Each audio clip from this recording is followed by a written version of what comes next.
The Mango Power E home backup and portable power station has a battery capacity of 3,533 watt hours. It has the world's best CATL LFP battery with a capacity retention of 70% after 6,000 charges. It weighs 100.1 pounds and has a very handy luggage handle for easy grab and go use. It is 17.8 by 13.6 by 19.4 inches. The charging temperature is 14 to 113 degrees Fahrenheit, and the discharge temperature is -4 to 113 degrees Fahrenheit. It comes with a 5-year warranty, and it meets US and international safety and EMI standards. It can recharge to 80% in an hour and 100% in an hour and a half. It's very quiet at 40 decibels with no load or 51 decibels under full load.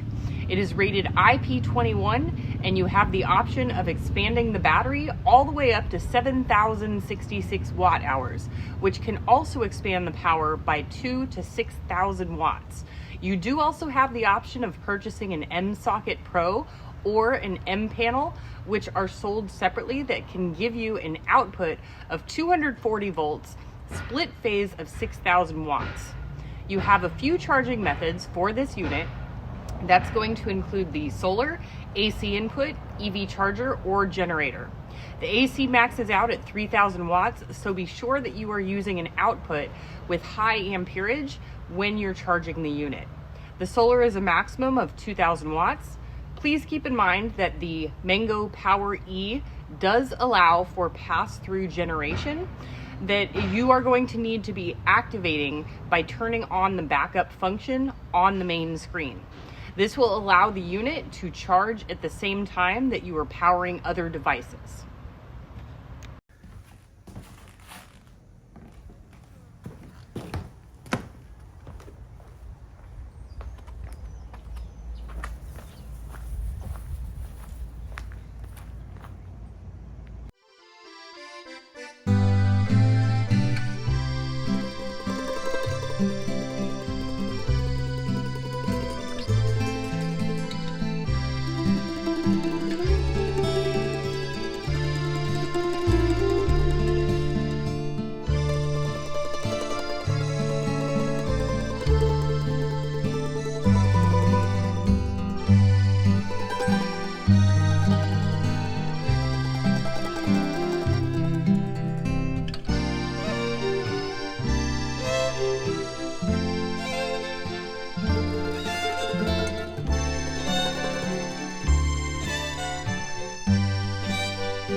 Boom.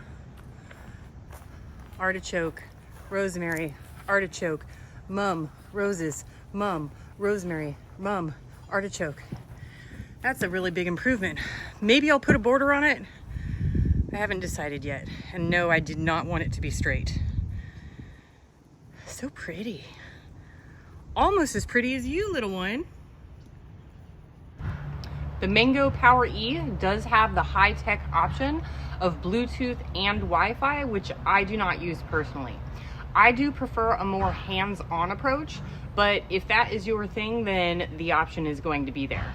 The app includes a remote control, backup power mode, eco mode, and time-based control mode. As for the output options, you will see a total of 16 output ports on the front of the unit. This includes 4 20-amp output ports, 6 USB-A ports with a maximum of 24 watts each, 1 USB-C port with a maximum of 100 watts, a car power output at 12 volts, two DC 5521 output ports rated at 12 volts, an ACRV port at 39 amps. The display screen is a touch screen display, and it will show you double power indicator, extra battery indicator, Wi-Fi status, pairing indicator, charge status, remaining battery percentage, remaining discharge time, alarm, settings, solar panel indicator, solar panel input, grid input indicator, grid input power, the on-off button, AC load, DC, on-off button, DC load, backup mode, and quick charge. You can move beyond the main touch screen and find the max grid input, which is urgent as well. The backup battery capacity with a confirm or cancel button option. All right, everybody, I'm just gonna show you real quick what I do when the power goes out. So I have solar lights that go all across there so that I can see in the dark. And then we're doing the Mango Power E right here. So as you can see, I use rechargeable batteries, and I have touch lights that I use whenever I need to in the bathroom, because I don't want to put a lamp in the bathroom. And then you've got the power cords. The white cord, I'll show you, but it goes to the TV that has the TV, modem, DVD player, heater if necessary, and that's what I use. And then the red one goes to the refrigerator. I always have my refrigerator on a power supply. It's just the biggest energy user. By the way, never buy a top refrigerator with a freezer on the bottom, because they just use way too much energy, and then they take away all the storage space of the freezer on the bottom. Just saying, just saying. And then I've got the orange one that goes into the bedroom, which powers a lamp, any heat that I might need. So if it's wintertime, I can turn on my electric blankets, but right now it's like 100 degrees and I could use my air conditioner if I need to, but it's a nice cool night and I'm filming at night so that you can see the full extent of it. And up here, I've got an extra battery so that if anything goes wrong, I can still charge my cell phone. And my laptop still has a full battery, but if it didn't, I'd just plug it in real quick. As a backup, I have a mini fridge. So if this were to turn into a long-term power outage and I'm eating the food in my fridge and freezer, and then the food supply is gonna get lower and lower and lower, no point in powering a big fridge if it'll all fit in a little fridge. And then when the power usually goes out, if you guys remember, I had this set up in Arizona. I have a simple propane camp stove. So if I need to cook, I can cook. And then I've got the sun oven, of course, and filtered water, of course. But the one thing you got to notice is that there's cords everywhere. So this is like the only downside. This is what turns a disaster into a minor inconvenience. So it is slightly inconvenient to have some cords laying around, but it sure beats sitting in the dark. Okay. So I just kept this light on so that you could see, but you can see the light coming out from the patio from the solar lights. And then I will of course have a candle burning. So in here, the cord goes over to the TV that has all the good stuff. And maybe I want to have a fan. And then I have another cord going over to the lamp, which is only a 5-watt bulb. Make sure that you are conserving as much as possible. Okay. For entertainment, I've got Street Fighter 2. Or I can watch TV because the modem's working because it's plugged in. And then over here in the bedroom is very simple. I've got a lamp plugged in and I've got the air conditioner plugged in. So if I want to use the air conditioner, all I have to do is come over here and it turns on. It's all powered by the Mango E, not a problem. But like I said, it's nice and cool in here, so I don't need to use that. And I always try and put the cords under rugs as much as possible because you want it to feel as normal as possible. And if it were a long-term power outage, I would replace my big TV in the living room with this little TV in here because that one uses 150 watts and this one uses about 40. So it's just a matter of conservation. So this is what it would look like. And if it were wintertime, instead of the air conditioner, I'd have my heated blankets and I would have my heater right there, which is really super, super important. So A power supply like the Mango E, which is a huge battery supply, it's going to run everything that you need in a power outage as long as you have enough incoming solar. Right now I've got it attached to 600 watts, but it's dark out, so it's not getting anything coming in. But it'll take care of everything you need. If you need to use the microwave, just got to use an extension cord and plug it in. Now I'm going to turn on the light here because you won't be able to see, but here's the display and it's at 88%.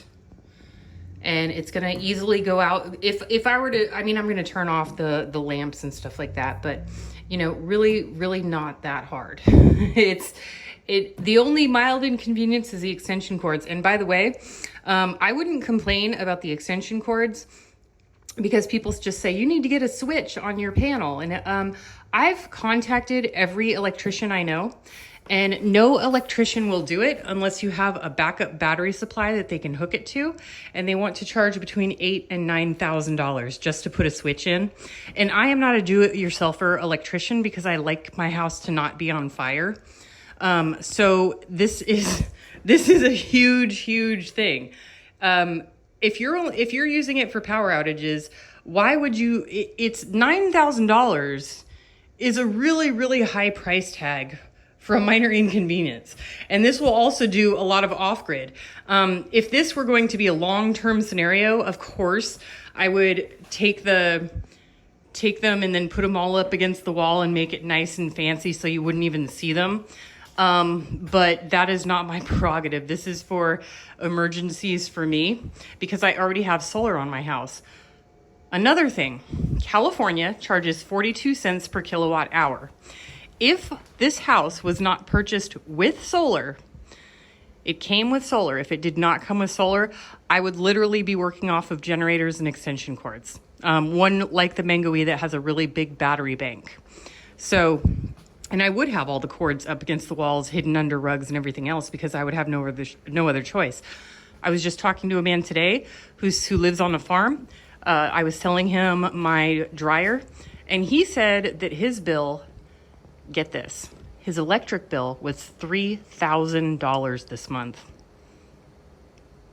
$3,000. That's insane. I always say go solar. If you already have solar on your house, always have a backup plan because the power does eventually go out. There are a lot of reasons to have a power supply on hand.